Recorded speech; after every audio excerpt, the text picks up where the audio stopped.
নমস্কার বন্ধুরা, আশা করি আপনারা সবাই ভালো আছেন। আজকে আমি একটা রেসিপি নিয়ে এলাম, সেটা হচ্ছে দই কাতলা।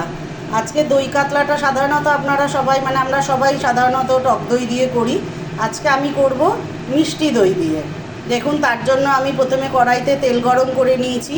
আর সময়ের যাতে কম লাগে তার জন্য আমি আগে থেকে গোটা গরম মশলা ফোড়ন দিয়ে আমি পেঁয়াজ আধ ভাজা হয়ে যাওয়ার পর রসুন থেতো করে সেটাকেও পেঁয়াজের সাথে ভেজে নিয়েছি, আর কাঁচা লঙ্কা আর আলু। একটু ঘরোয়া রান্না, তাই আমি একটু আলু দিয়েছি, ওটাকে আগে থেকে একটু গোল্ডেন ব্রাউন ভেজে রেখেছি। আর এই যে মশলাটা, এটা হচ্ছে মেন। এটার মধ্যে আছে লবণ, হলুদ, আদা বাটা এবং শুকনো লঙ্কা বাটা। শুকনো লঙ্কা বাটা দিয়ে এই রান্নাটা বেশি ভালো হয়, তবে আপনারা গুঁড়ো লঙ্কা দিয়েও করতে পারেন। আর দেখুন, এখানে আছে কাতলা মাছ। কাতলা মাছ আমি আগে থেকে নুন হলুদ মাখিয়ে হালকা করে ভেজে নিয়ে সেটাকে মিষ্টি দই মিক্সিতে ফেটিয়ে আমি এটাকে ভিজিয়ে রেখেছি মিষ্টি দই দিয়ে। মোটামুটি আধ ঘন্টা মতন ভেজাতে লাগবে। তাহলে এবার আমি দিয়ে দেবো কড়াইয়ের মধ্যে আমার আগে থেকে ভেজে রাখা পেঁয়াজ রসুন বাটাটা।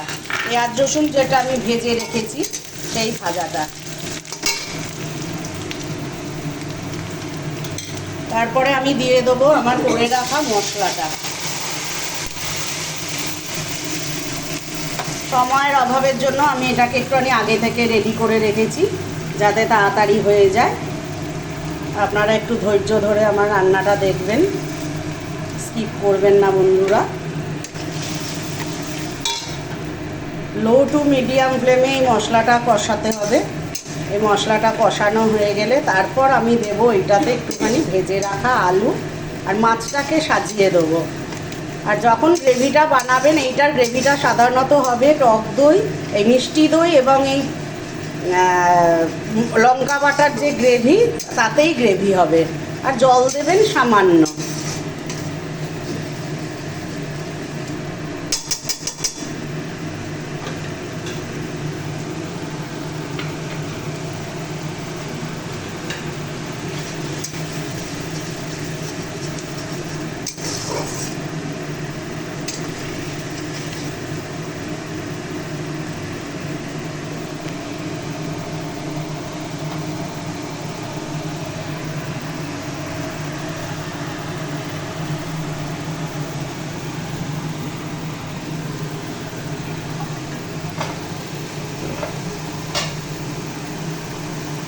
মশলাটা অর্ধেক কষানো হয়ে গেছে। এবার আমি এর মধ্যে দেখুন আস্তে আস্তে এই মিষ্টি দই দিয়ে মেখে রাখা মাছগুলোকে আস্তে আস্তে এই মশলার উপর ছেড়ে দেবো। দইতে যা মিষ্টি আছে তাতেই এই রান্নাটায় মিষ্টি ভাব এসে যাবে, আলাদা করে আর মিষ্টি দেওয়ার দরকার নেই।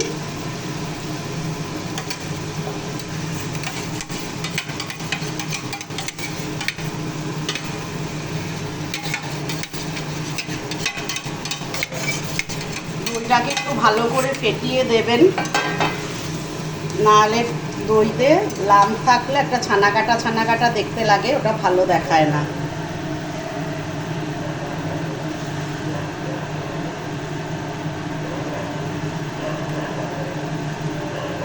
মশলাটা আমার কষানো হয়ে গেছিলো, আমি তাই মাছগুলো দিয়ে একটু এপিটোপিট করে নিলাম। যখনই দেখবেন মাছটা কষানো, এই লঙ্কা বাটার কষানোর মধ্যে দিয়ে দেবেন, তখনই অটোমেটিক্যালি মাছের গায়ের ওই সাদা রঙটা লাল হয়ে যাবে। এরপরে আমি মিশিয়ে দেবো ভেজে রাখা আলু। এটা ঘরোয়া রান্না, তাই আমি দিলাম আলুটা, আপনারা আলুটা স্কিপও করতে পারেন।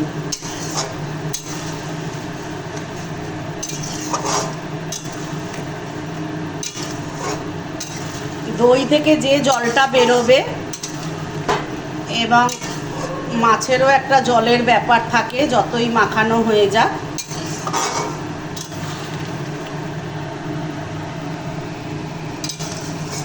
এই জলেতেই আলু এবং মাছ সব সেদ্ধ হয়ে যাবে।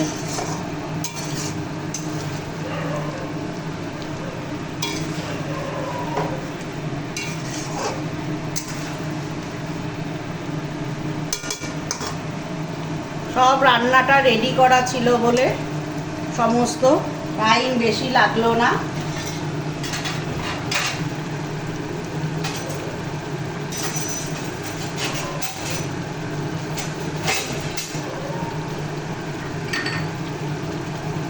আমাদের দই কাতলার রেসিপি হয়ে গেছে।